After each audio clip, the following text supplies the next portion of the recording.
These 15 everyday things you would see in a 1950s kitchen tell the story of America's post-war shift from plain utility to bright, electric-powered domestic life.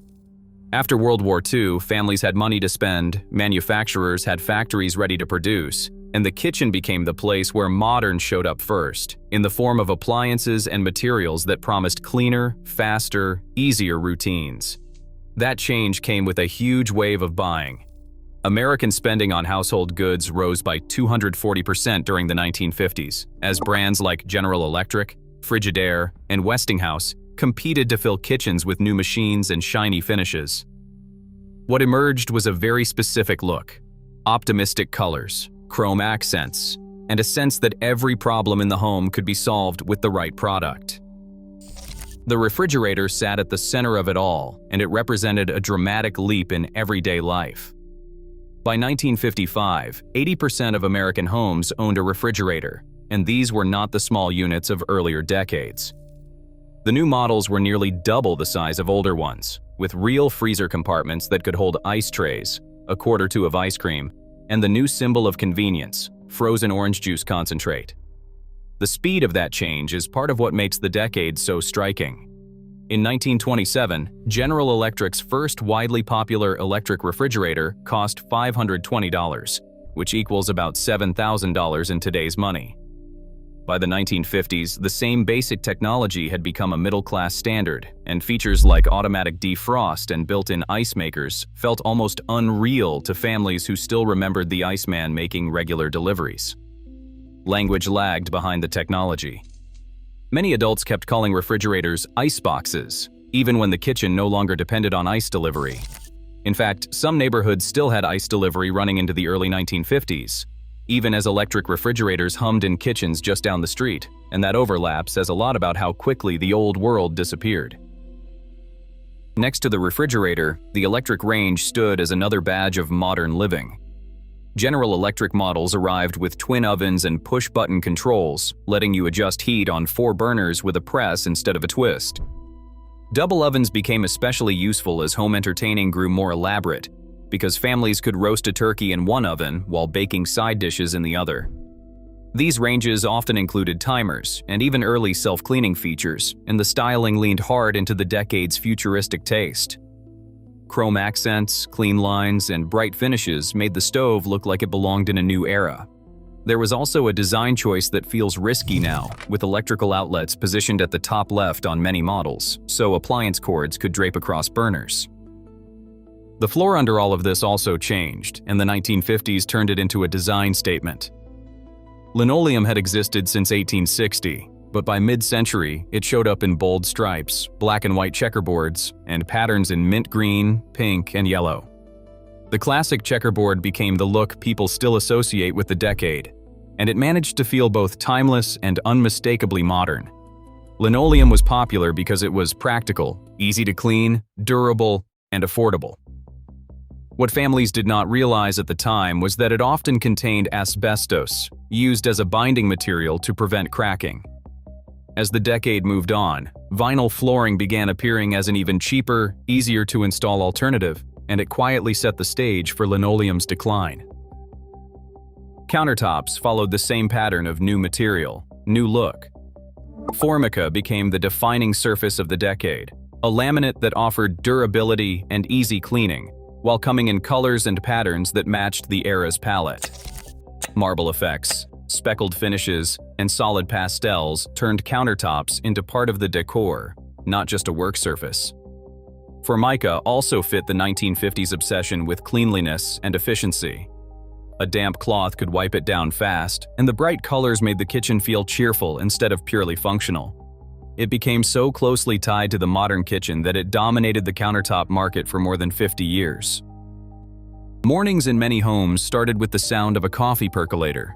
By the 1950s, electric percolators held over 50% of the household coffee brewing market, and they had moved beyond the stovetop models that required constant attention.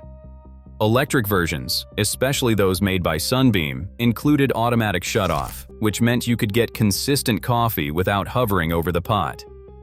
That rhythmic bubbling became part of the decade's kitchen soundtrack. Coffee felt like a small daily luxury, and the percolator turned it into something you could produce reliably with the flip of a switch. It was one more way the kitchen promised order and ease. Toast came next, and the toaster became a sleek little symbol of progress.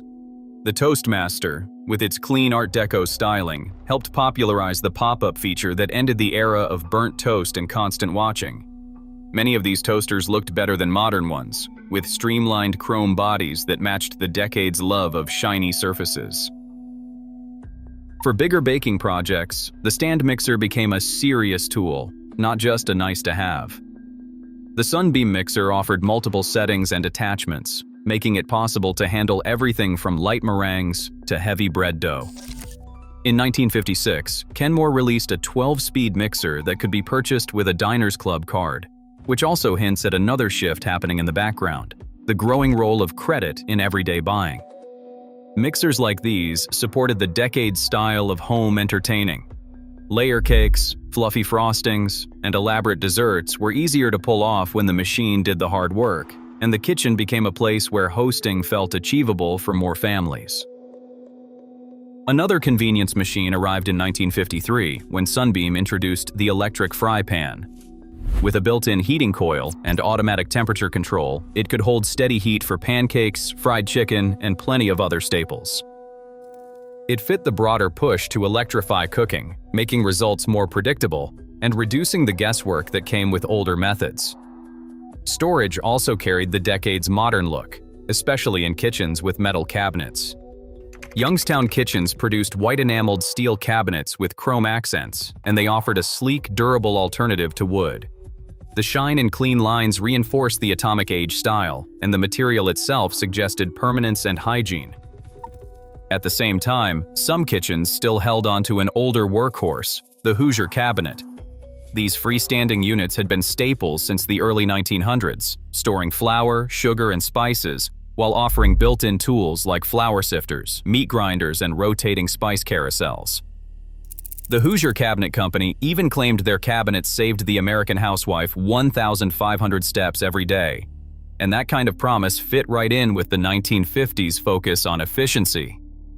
By 1950, many Hoosier cabinets were being replaced by built-in storage, but plenty of families kept them as extra space or as a familiar piece of the old kitchen. They sat right at the crossroads between two eras, the practical, labor-heavy kitchen of the past and the bright, appliance-driven kitchen of the present. The dishes and cookware of the decade brought color to the table in a way earlier kitchens rarely did. Fiestaware, first introduced in 1936, surged again with 4 new colors aimed at the atomic age mood: forest green, chartreuse, gray, and rose. The design, created by Frederick Hurton Reed, used concentric circles that looked hand-formed, even though the pieces were mass-produced by Homer Laughlin. The popularity was already clear early on. By 1938, Homer Laughlin had produced more than 1 million pieces, which shows how strong the appetite was for bright, modern dinnerware. In the 1950s kitchen, color was not an accent, it was the point. Pyrex became another staple, valued for its durability and for its ability to go from oven to table. Corning's patterned designs, including butterprint, gooseberry, and snowflake, turned practical bakeware into something people proudly displayed. These patterns blended function and decoration, and they made everyday cooking feel a little more styled. For the truly modern family, a dishwasher might appear, although it remained a luxury. Westinghouse and other manufacturers produced top-loading models with internal baskets and spinning jets, and they worked differently from today's front-loading machines. These early built-in dishwashers represented the high end of convenience, even if most households still washed by hand. Even with all the electricity, plenty of tasks still relied on hand tools, and the 1950s had their share of memorable gadgets. Cookie presses could produce shaped cookies using interchangeable molds. Nut grinders handled the chopped nuts that showed up on desserts, and wall-mounted can openers became common, part of the decade's love of mounting tools in place. Even a simple bread box mattered, often a metal container with bright designs that kept bread fresh and added to the kitchen's overall look. What tied the whole room together was the color palette. Pastels and chrome accents appeared everywhere. Mint green, pink, yellow, turquoise, and bright red, usually balanced with white or black. Those colors showed up on appliances, floors, walls, and accessories, giving the kitchen a coordinated style that still reads as 1950s at a glance. In the end, the 1950s kitchen was more than a collection of objects. It reflected post-war optimism, the belief that technology could make daily life better, and the growing idea that the home should support both family routines and entertaining. From the refrigerator that replaced the icebox, to the percolator that started the day, and the dishwasher that promised to end it, these everyday items marked the moment the modern American kitchen took shape.